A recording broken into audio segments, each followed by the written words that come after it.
Remue ménage. Remue ménage.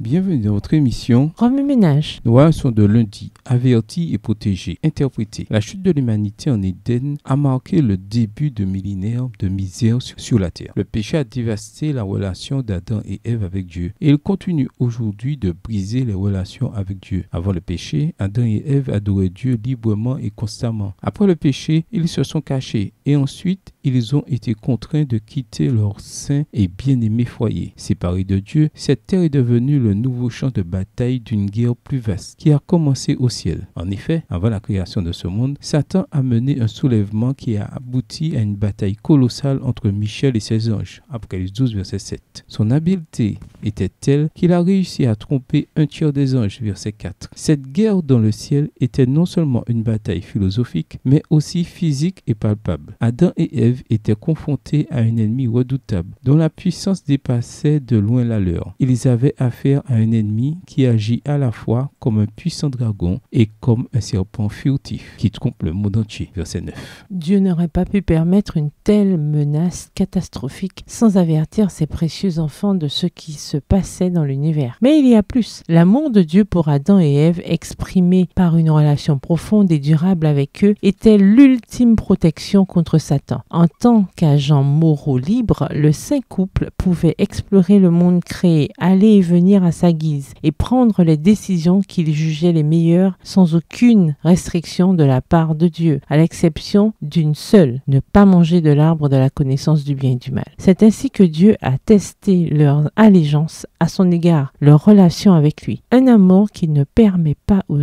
êtres humains de choisir de se dresser contre lui n'est pas un amour du tout. Adam et Ève étaient libres de choisir, mais ils n'étaient en sécurité que dans la mesure où ils restaient proches de celui qui les aimait le plus. Ils étaient protégés par les matinées et les soirées passées avec Dieu, par leurs longues promenades et leurs entretiens avec lui, par les anges qui les servaient et les guidaient. Des relations saines protègent les êtres humains de bien des façons. Elles réduisent le stress et la dépression, augmentent l'estime de soi et l'empathie. Si de bonnes relations avec d'autres êtres humains peuvent faire cela pour nous dans ce monde pécheur, imaginez alors les effets protecteurs d'une communion quotidienne avec Dieu dans un monde parfait. Adam et Ève ont échangé toutes les bénédictions de la connexion avec Dieu contre la suggestion de quelque chose de meilleur, de quelque chose que Dieu prétendument leur refusait. N'oublions jamais que la qualité de notre relation avec Dieu constitue notre seule protection contre Satan. Après avoir regardé votre texte écrit et annoté, quels éclairages particuliers vos notes semblent-elles indiquer dans l'ensemble? Quelles questions émergent après l'étude de ce passage? Quelle partie trouvez-vous difficile? Quels autres principes et conclusions découvrez-vous? De quelle manière votre relation avec Dieu vous a-t-elle protégé des tentations de Satan? Au revoir. Et à demain si Dieu veut.